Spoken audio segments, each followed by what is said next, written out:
प्रश्नावली 5.2 का प्रश्न क्रमांक 19 है। सुब्बा राव ने 1995 में 5,000 रुपये के मासिक वेतन पद पर कार्य करना आरंभ किया और प्रत्येक वर्ष 200 रुपये की वेतन वृद्धि प्राप्त की। वर्ष, ध्यान समझना, प्रत्येक वर्ष कितने 200 रुपये की वेतन वृद्धि प्राप्त की। किस वर्ष में उसका वेतन 7,000 हो जाएगा? क्या पूछा है कि किस वर्ष में उसका वेतन 7,000 हो जाएगा। अब देखो, इसे ध्यान समझना कि 5,000 रुपये के मासिक वेतन पर कार्य करना आरंभ किया, तो हम लिखेंगे हाँ। देखो, 5,000 रुपये का वेतन पर इसने कार्य करना प्रारंभ किया, तो पहला सबसे पहले कितने रुपए थे उसके?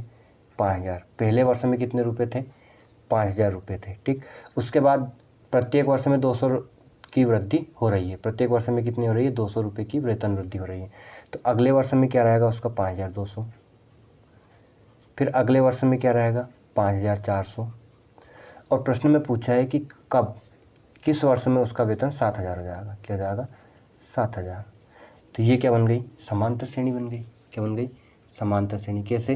देखो, 5,000 फिर 5,200 फिर 5,400, हर साल 200 रुपये की वृद्धि हो रही है। मतलब इसमें क्या है? अंतर समान है। क्या इनका सभी का अंतर समान है? तो ये क्या बन गई? समांतर श्रेणी बन गई। समांतर श्रेणी बन गई तो हम इसमें क्या एन निकालना है? क्या निकालना है? एन निकालना है, क्योंकि हमें पूछा है कि किस वर्ष में, कितने वर्ष में उसका वेतन 7,000 हो जाएगा। तो हम लिखेंगे ए। इसमें समांतर श्रेणी बन गई है, तो ए बराबर क्या रहेगा? 5,000। डी बराबर क्या रहेगा? दूसरे पद में से पहला पद घटा देंगे। 5,200 में से 5,000 घटा देंगे, कितना जाएगा? 200। ये क्या है? A N. क्या है? ए एन बराबर 7,000, क्योंकि ये आखिरी वाला पद है ना। अब देखो, हमें एन ज्ञात करना है। क्या ज्ञात करना है? एन ज्ञात करना है। अब पद वाला सूत्र लगाएंगे। पद वाला सूत्र क्या होता है? ए एन बराबर A plus N minus 1 into D. समांतर श्रेणी के पद वाला सूत्र होता है ए एन बराबर A plus N minus 1 into D.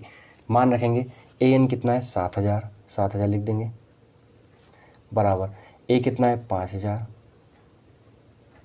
Plus N कितना है? एन हमें ज्ञात करना है, एन माइनस 1, और डी कितना है? 200। डी बराबर कितना है? 200।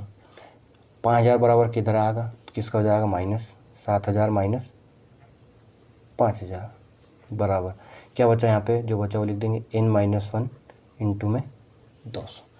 इन दोनों को माइनस करेंगे। 7,000 में से 5,000 गए, कितने बचे? 2,000 बराबर कितना बचा? N minus 1 into 200। इसे ऐसा का ऐसा ही लिख देंगे। 200 कहाँ जाएगा? बटे में। 200 कहाँ जाएगा? 2,000 के बटे में, क्योंकि गुणे में है। 2,000 के बटे में हम क्या लिखेंगे? 200 बराबर में जो बचा वो लिख देंगे। क्या बचा? N minus 1। देखो, इसे काट लेंगे हम। 2 जीरो से 2 जीरो कट गई। 2 से 20 कितने हम कट गया? 10 बार में। कितना है? 10 बराबर कितना जाएगा? एन माइनस 1 बराबर में क्या है? N minus 1। अब हमें एन का मान प्राप्त करना है। -1 को बराबर के इधर लेके आएंगे तो किसका जाएगा? प्लस का। तो 10 + 1 बराबर एन, या एन बराबर कितना का? 11। एन बराबर कितना का? 11। मतलब 11वें वर्ष में उसका वेतन 7,000 रुपये हो जाएगा। कौन से वर्ष में? 11वें वर्ष में। तो लिखेंगे अतः 11वें वर्ष में उसका वेतन 7,000 हो जाएगा, रुपये 7,000 हो जाएगा। उम्मीद है आपको प्रश्न क्रमांक 19 अच्छे समझ में आ गया होगा। बहुत ही आसान सवाल था। धन्यवाद।